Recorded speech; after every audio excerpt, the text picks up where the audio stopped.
యెహెజ్కేలు గ్రంథం 37, 38 అధ్యాయాలు వినబోతున్నాము. 37 అధ్యాయం మొదటి వచనం నుండి, యెహోవా హస్తము నా మీదికి వచ్చింది, నేను ఆత్మవశుణ్ణి అయి ఉండగా యెహోవా నన్ను తోడుకొనిపోయి ఎముకలతో నిండి ఉన్న ఒక లోయలో నన్ను దింపాడు. ఆయన వాటి మధ్య నన్ను ఇటూ అటూ నడిపిస్తూ ఉండగా ఎముకలనేకములు ఆ లోయలో కనిపించాయి. అవి కేవలం ఎండిపోయినవి. ఆయన, నరపుత్రుడా, ఎండిపోయిన ఈ ఎముకలు బ్రతకగలవా అని నన్నడుగగా, ప్రభువా యెహోవా, అది నీకే తెలుసు అన్నాను నేను. అందుకాయన ప్రవచనమెత్తి ఎండిపోయిన ఈ ఎముకలతో ఇలా అను, ఎండిపోయిన ఎముకల్లారా, యెహోవా మాట ఆలకించండి. ఈ ఎముకలకు ప్రభువైన యెహోవా సెలవిచ్చునదేమనగా, మీరు బ్రతుకునట్లు నేను మీలోనికి జీవాత్మను రప్పిస్తున్నాను. చర్మము కప్పి మీకు నరములిచ్చి మీ మీద మాంసము పొదిగి చర్మము మీ మీద కప్పుతాను. మీలో జీవాత్మనుంచగా మీరు బ్రతుకుతారు. అప్పుడు నేను యెహోవానై ఉన్నానని మీరు తెలుసుకుంటారు. ఆయన నాకిచ్చిన ఆజ్ఞ ప్రకారము నేను ప్రవచిస్తూ ఉండగా గడగడమనే ధ్వని ఒకటి పుట్టింది. అప్పుడు ఎముకలు ఒకదానితో ఒకటి కలుసుకున్నాయి. నేను చూస్తూ ఉండగా నరములు మాంసము వాటి మీదికి వచ్చాయి. వాటిపైన చర్మం కప్పింది, అయితే వాటిలో జీవాత్మ ఎంతమాత్రమూ లేదు. అప్పుడాయన, నరపుత్రుడా, జీవాత్మ వచ్చునట్లు ప్రవచించి ఇలా అను, ప్రభువైన యెహోవా సెలవిచ్చునదేమనగా, జీవాత్మా, నలుదిక్కుల నుండి వచ్చి హతులైన వీరు బ్రతుకునట్లు వారి మీద ఊపిరి విడువు. ఆయన నాకు ఆజ్ఞాపించినట్లు నేను ప్రవచింపగా జీవాత్మ వారిలోకి వచ్చింది. వారు సజీవులై లేచి లెక్కింప శక్యము కాని మహాసైన్యమై నిలిచారు. అప్పుడాయన నాతో అన్నాడు, నరపుత్రుడా, ఈ ఎముకలు ఇశ్రాయేలీయులనందరినీ సూచిస్తున్నవి. వారనుకుంటున్నారు, మన ఎముకలు ఎండిపోయాయి, మన ఆశ విఫలమైంది, మనము నాశనమైపోయాము. కాబట్టి ప్రవచనమెత్తి వారితో అను, ప్రభువైన యెహోవా సెలవిచ్చున్నది ఏమనగా, నా ప్రజలారా, మీరున్న సమాధులను నేను తెరుస్తాను. సమాధులలో నుండి మిమ్ములను బయటికి రప్పించి ఇశ్రాయేలు దేశములోనికి తోడుకొని వస్తాను. నా ప్రజలారా, నేను సమాధులను తెరచి సమాధులలోనున్న మిమ్మును బయటికి రప్పించగా నేను యెహోవానై ఉన్నానని మీరు తెలుసుకుంటారు. మీరు బ్రతుకునట్లు నా ఆత్మను మీలో ఉంచి మీ దేశములో మిమ్ములను నివసింపచేస్తాను. యెహోవానైన నేను మాట ఇచ్చి దానిని నెరవేరుస్తానని మీరు తెలుసుకుంటారు. ఇదే యెహోవా వాక్కు. 14వ వచనం. శ్రోతలు, ఇది ఎండిన ఎముకల లోయ దర్శనం. ఇశ్రాయేలు జాతీయ పునరుజ్జీవన దర్శనం. ఇశ్రాయేలు జాతికి పునరుత్థానమిది. ఇదొక సజీవ ఉపమానం. దేవుని ఆత్మ యెహెజ్కేలును 8వ అధ్యాయంలో యెరూషలేముకు తీసుకువెళ్ళాడు. 37వ అధ్యాయంలో ఎముకల లోయకు తీసుకువెళ్ళాడు. ఇది మరణలోయ. అందులో ఎముకలన్నీ బాగా ఎండిపోయి ఉన్నాయి. అవి చెల్లాచెదరుగా పడి ఉన్నాయి. మానవుల ఎముకలు. ఈ ఎముకలు బతుకుతాయా అని దేవుడు ప్రవక్తను ప్రశ్నిస్తున్నాడు. దేవా, అది నీకే తెలుసు అని యెహెజ్కేలు అన్నాడు. ఈ సంగతి యెహెజ్కేలుకు అంతుపట్టటం లేదు. ఇదేమిటి, ఎముకలకు బోధించమంటున్నాడు దేవుడు? ఎండిన ఎముకలారా అని ప్రవక్త సంబోధిస్తున్నాడు. సంఘంలో రక్షణ పొందినవారు, పొందనివారు ఉంటారు. రక్షణ పొందినవారు చెవునరు, రక్షణ లేని వారికేమో అసలు చెవులే లేవు. ఈ రోజున చాలామంది బోధకులు యెహెజ్కేలులాగే ఇదే సమస్యను ఎదుర్కోవలసి వస్తోంది. ఎండిన ఎముకలారా, యెహోవా ఈలాగు సెలవిస్తున్నాడు, వినండి అంటూ యెహెజ్కేలు తన ప్రవచనాలను మొదలెట్టాడు. దేవుడంటున్నాడు, ఎండిన ఎముకల్లారా, నేనే మీకు జీవమిచ్చేవాడను. దేవుడిచ్చిందే జీవం. దేవుని ఆత్మ జీవమిచ్చే ఆత్మ. యెహెజ్కేలు ప్రవచిస్తూ ఉండగా దేవుని ఆత్మ ద్వారా ఎముకలలోకి కదలిక వచ్చింది. గడగడమనే ధ్వని, ఎముకలు ఒకదానితో ఒకటి కలుసుకున్నాయి. అవి అస్థిపంజరాలు. తరువాత దానిపై చర్మం. అప్పటికీ అవి శవాలే. జీవాత్మ వారిలోకి రాగానే వారు సజీవులై లేచి లెక్కింప శక్యము కాని మహాసైన్యమై నిలిచారు. సమాధులలో నుండి లేచినట్లు వారందరూ జాతీయ పునరుత్థానం పొందిన ఇశ్రాయేలీయులు. వారు మహాసైన్యం. 21వ వచనం, ప్రభువైన యెహోవా సెలవిచ్చునదేమనగా, ఏ ఏ అన్యజనులలో ఇశ్రాయేలీయులు చెదరిపోయారో ఆయా అన్యజనులలో నుండి వారిని రప్పించి, వారు ఎక్కడెక్కడ ఉన్నారో అక్కడి నుండి వారిని సమకూర్చి, వారిని స్వదేశములోనికి తోడుకొని వచ్చి, వారిని ఏకజనముగా చేసి, వారికందరికీ ఒక్క రాజునే నియమిస్తాను. గమనించండి, ఇశ్రాయేలు జాతి మృతమై అన్యజనాంగాల మధ్య పాతిపెట్టబడిన స్థితిలో ఉంది. ఆ తరువాత శవమై నిర్జీవంగా నిలిచింది. వారిలో ఆధ్యాత్మిక జీవం లోపించింది. అస్థిపంజరాలు కావు, కాని అవి శవాలు. ఇది రెండో ఘట్టం. ఇక మూడోది, అది భవిష్యత్తులో నెరవేరబోయే ప్రవచనం. అందరూ ఇశ్రాయేలు 12 గోత్రాలు ఒకటై మహాసైన్యమై నిలుస్తారు. వారిక మీదట ఎన్నటికినీ 2 జనములుగాను 2 రాజ్యములుగాను ఉండకుండునట్లు వారంతా ఏకజనమవుతారు. వారికందరికీ ఒక్కడే రాజు. 24వ వచనం, నా సేవకుడైన దావీదు వారికి రాజవుతాడు. వారికందరికీ కాపరి ఒక్కడే ఉంటాడు. వారు నా విధులను అనుసరిస్తారు, నా కట్టడలను గైకొని ఆచరిస్తారు. ఈ కాపరి యేసుక్రీస్తే. ఆయన దావీదు వంశమందు జన్మించినవాడు. మత్తయి 1వ అధ్యాయం, లూకాసు వార్త 1, 2 అధ్యాయాలు సరిపోల్చుకొని పరిశీలించండి. దావీదు వంశమందు యేసు జన్మించాడు. 1000 ఏండ్ల పాలనలో దావీదు పరిపాలిస్తాడు. ఈ లోకంలో దావీదు యేసు ప్రభువుకు సామంతుడు, అంతే. 28వ వచనం, వారి మధ్య నా పరిశుద్ధ స్థలము నిత్యము ఉండడం చేత యెహోవానైన నేను ఇశ్రాయేలును పరిశుద్ధపరిచేవాణ్ణని అన్యజనులు తెలుసుకుంటారు. ఇది నెరవేరవలసిన ప్రవచనం. 1000 ఏండ్ల ఏలుబడిలో ఈ భూమిపై దేవుని పరిశుద్ధ స్థలం. పరలోకంలో దేవాలయం లేదు. అది పరమ యెరూషలేము, నూతన యెరూషలేము. సంఘం అప్పటికే ఎత్తబడి ఉంటుంది. ఇశ్రాయేలీయులకు దేవుడిచ్చింది ఇహలోక రాజ్యం. అయితే దేవుని సంఘానికి పరలోక రాజ్యం అనుగ్రహించబడింది. సోదరీ సోదరులారా, గుర్తించండి, ఈ లోకమే ఒక ఎముకల లోయ. పాపముల చేత అపరాధముల చేత చచ్చిన వారే మనుషులందరూ. 1 యోహాను 5వ అధ్యాయం 12వ వచనం, దేవుని కుమారుణ్ణి అంగీకరించేవాడు జీవము గలవాడు, దేవుని కుమారుణ్ణి అంగీకరించనివాడు జీవము లేనివాడే. చచ్చినవారు, బ్రతికి చచ్చినట్లున్నవారు అని 2 వర్గాలుగా వీరిని విభజించవచ్చు. యోహాను శుభవార్త 3వ అధ్యాయం 36వ వచనం, కుమారుని యందు విశ్వాసముంచేవాడే నిత్యజీవము గలవాడు. కుమారునికి విధేయుడు కానివాడు జీవము చూడడుగాని దేవుని ఉగ్రత వాని మీద నిలిచి ఉంటుంది. యేసుక్రీస్తుకు దూరంగా ఉన్నవారే ఎముకల లోయలోని ఎండిన ఎముకలు. క్రీస్తునందు అందరికీ సమైక్యత. క్రీస్తునందున్న వారికి శాశ్వత జీవం. దేవునికి స్తోత్రం.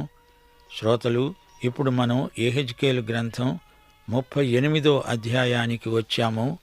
యెహెజ్కేలు 38వ అధ్యాయం 4వ వచనం, మాగోగు, గోగు, రోషు, మెషకు, తుబాలు, వీరిని గురించిన ప్రవచనాలు. ఇశ్రాయేలును ఎదుర్కొనే చిట్టచివరి శత్రువు ఈ అధ్యాయంలో పేర్కొనబడడం విశేషం. గోగు, నేను నీకు విరోధిని, నేను నిన్ను వెనుకకు తిప్పి నీ దవడలకు గాలములు తగిలించి నిన్ను నీ సైన్యమంతటినీ గుర్రములను నానావిధములైన ఆయుధములు ధరించే నీ రౌతులనందరినీ కవచములను డాళ్లును ధరించి ఖడ్గములు చేతపట్టుకునే వారినందరినీ మహాసైన్యముగా బయలుదేరదీస్తాను. 8వ వచనం, చాలా దినములైన తరువాత నీవు శిక్ష నొందుతావు. సంవత్సరముల అంతములో నీవు ఖడ్గము నుండి తప్పించుకొని ఆయా జనములలో చెదరిపోయి ఎడతెగక పాడుగా ఉన్న ఇశ్రాయేలీయుల పర్వతముల మీద నివసించడానికి మరల సమకూర్చబడిన జనముల యొద్దకు ఆయా జనులలో నుండి రప్పించబడి నిర్భయముగా నివసించే జనులందరి వద్దకు నీవు వస్తావు. 16వ వచనం, మేఘము భూమిని కమ్మినట్లు ఇశ్రాయేలు అనే నా జనుల మీద పడతారు. అంత్యదినములందు అది సంభవిస్తుంది. అన్యజనులు నన్ను తెలుసుకున్నట్లు నిన్ను బట్టి వారి ఎదుట నన్ను నేను పరిశుద్ధపరచుకునే సమయమున గోగు, నేను నా దేశము మీదికి నిన్ను రప్పిస్తాను. సోదరీ సోదరులారా, ఈ 38వ అధ్యాయమంతా రాజకీయ ప్రవచనమే. గోగు అంటే పరిపాలకుడు అని అర్థం. మరో అర్థం కప్పు మీది మనిషి. గోగు అంటే నియంత. మాగోగు అంటే తల. హీబ్రూ భాషలో రోషు అన్న శిరస్సు అనే అర్థం వస్తుంది. మెషకు, తూబాలు అనేవి పట్టణాలు. ఉత్తర దక్షిణ దిక్కులు ఇశ్రాయేలు భూమి నుండి చూడవలసిన ఎల్లలు. శక్తివంతమైన ఉత్తర రాజ్యాలు ఇశ్రాయేలుపై దాడి చేశాయి. ఈ అధ్యాయంలో పేర్కొనబడిన దాడి ఇశ్రాయేలు వారు తమ స్వదేశంలో తిరిగి సమకూడిన తరువాత జరుగుతుంది. గోగు, మాగోగు తిరుగుబాటు చేసే ప్రపంచ దేశాలన్నిటికీ ప్రతినిధులు అని ప్రకటన గ్రంథంలో వర్ణించబడింది. మాగోగు అంటే సిథియను జాతివారు, అనాగరికులు. రోషు, గోగు ఈ ప్రజలు నివసించే దేశం. ఈ దేశాలన్నిటి మీద దేవుడే సార్వభౌముడు. 5వ వచనంలో పారసీక దేశం పేర్కొనబడింది. 10వ వచనం, గోగు మనసులో పుట్టే ఆలోచనలు. దేవుడు గోగుకు గాలం వేసి ఇశ్రాయేలుకు ఈడ్చుక వస్తాను అంటున్నాడు.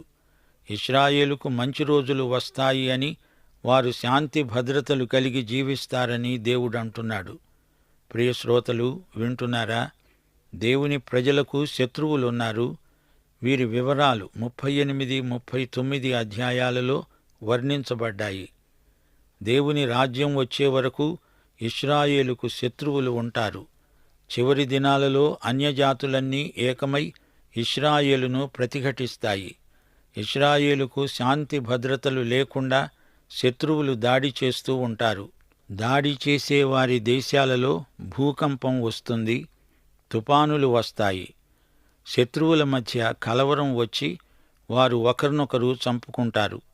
యెహోవా మహిమను ఈ విధంగా లోక ప్రజలు చూడగలుగుతారు. ఆయన నామము అంతటా పరిశుద్ధపరచబడుతుంది. ఇశ్రాయేలుకు దేవుని పట్ల భయభక్తులు కలుగుతాయి. ప్రియశ్రోతలు, 38వ అధ్యాయం గ్రహించటం కష్టం. ఇందులో రాజకీయ ప్రవచనాలు, ఆయా జాతుల పేర్లు ఉన్నాయి. 37వ అధ్యాయంలో ఆయా దేశాలలో చెదరిపోయిన తన ప్రజలను దేవుడు సమకూర్చాడు. 38వ అధ్యాయంలో ఇశ్రాయేలు తన దేశంలో స్థిరపడిన తర్వాత ఉత్తరాది రాజ్యాలన్నీ ఒక కూటమిగా ఏర్పడి ఇశ్రాయేలుపై దాడి చెయ్యాలని చూస్తాయి. ఈ కూటమికి నాయకుడు గోగు. ఇతని పేరు ప్రకటన గ్రంథం 20వ అధ్యాయం 8వ వచనంలో కూడా పేర్కొనబడింది. దేవుని రాజ్యాన్ని నాశనం చేయడమే గోగు ముఖ్యోద్దేశ్యం. గోగు యొక్క మిత్రపక్షాల పేర్లు ఈ అధ్యాయంలో చెప్పబడినవి. మరో మాట, గోగు ఒక వ్యక్తి పేరు మాత్రమే కాదు, పాపానికి, చెడుగుకు, కుట్రకు గోగు అనే పేరు ఒక సంకేతం. దేవుని రాజ్యానికి వ్యతిరేకంగా పనిచేసే రాజకీయ శక్తులకు గోగు ప్రతినిధి. మానవ చరిత్ర ముగింపు నేపథ్యంలో ఈ యుద్ధం జరుగుతుంది. యెహెజ్కేలు 38వ అధ్యాయం 13వ వచనం, శబావారు, దదానువారు, తర్షీషు వర్తకులు, కొదమసింహముల వంటి వారైన దాని వారందరూ నిన్ను చూచి, సొమ్ము దోచుకోవడానికి వచ్చావా? దోపు దోచుకోవడానికి సైన్యము సమకూర్చావా? బహుగా దోపు దోచుకొని వెండి బంగారములను, పశువులను, సరుకులను పట్టుకొని పోవడానికి చాలా దోపుడు దోచుకోవడానికి వచ్చావా అని నిన్నడుగుతారు. శ్రోతలు వింటున్నారా? షేబా, దదాను ఈ 2 పట్టణాలు అరేబియాలో గొప్ప వ్యాపార కేంద్రాలు. ఇవన్నీ ఏకమై ఇశ్రాయేలును అడుగుతాయి, మమ్ములను దోచుకుంటావా? తర్షీషు పడమట గొప్ప వర్తక కేంద్రం, అది స్పెయిను అని కొందరి అభిప్రాయం.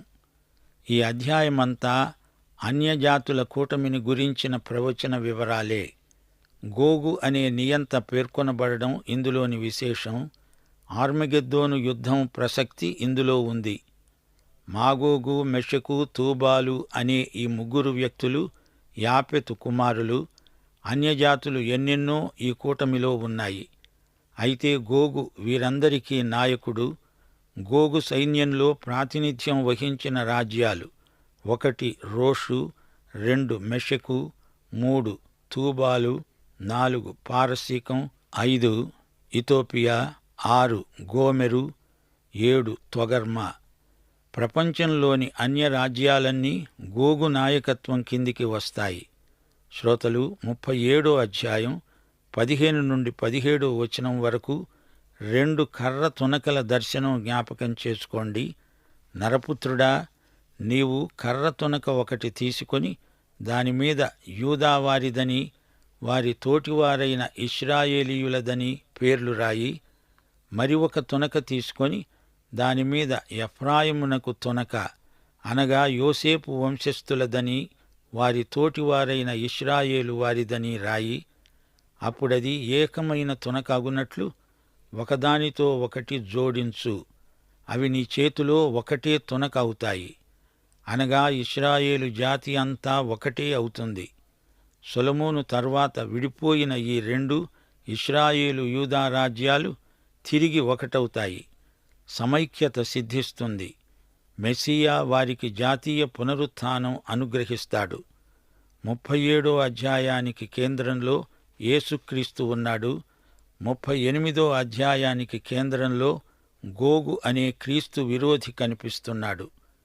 చెరలో ఉన్నవారికి బోధించేటప్పుడు యెహెజ్కేలుకు ఎముకలతో మాట్లాడినట్లే అనిపించి ఉండవచ్చు. ఎందుకనగా వారి నుండి ఎట్టి ప్రతిస్పందన రావటం లేదు. అయితే ఈ ఎముకలు కదిలాయి. ఇది ఒక మహాసైన్యమై నిలిచింది. 38 అధ్యాయంలో గోగు సైన్యం చూడండి. ఈ 2 సైన్యాలు ఆర్మగెద్దోను మహాసంగ్రామంలో తారసిల్లుతాయి. తీతుపత్రిక 3 అధ్యాయం 4 నుండి 6 వచనం వరకు మన రక్షకుడైన దేవుని యొక్క దయ, మానవుల ఎడల ఆయనకున్న ప్రేమ ప్రత్యక్షమైనప్పుడు మనము నీతిని అనుసరించి చేసిన క్రియల మూలముగా కాక తన కనికరము చొప్పుననే పునర్జన్మ సంబంధమైన స్నానము ద్వారా పరిశుద్ధాత్మ మనకు నూతన స్వభావము కలుగచేయుట ద్వారా మనలను రక్షించాడు. దేవునికి స్తోత్రం.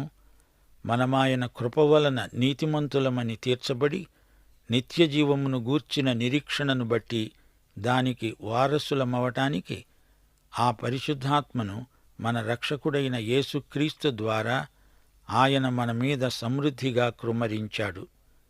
1 యోహాను 2 అధ్యాయం 27 వచనంలో చెప్పబడినట్లు ఆయన వలన మనము పొందిన అభిషేకము మనలో నిలిచి ఉంది. ఆయన ఇచ్చిన అభిషేకం సత్యం. ఆయనలో మనం నిలిచి ఉన్నాము. ఈ అభిషేకమే, అభిషేకమిచ్చిన ఆయనే అన్నిటిని గురించి మనకు బోధించటం సత్యం, అబద్ధం కాదు. ఆయన యందే మనం నిలిచి ఉండాలి. పాఠం ఇంతటితో సమాప్తం. ప్రభు అయిన యేసుక్రీస్తు వారి దివ్యకృప, తండ్రి అయిన దేవుని పరమ ప్రేమ, పరిశుద్ధాత్మ యొక్క అన్యోన్య సహవాసము, సమాధానము మనకందరికీ సదాకాలము తోడై ఉండునుగాక. ఆమెన్.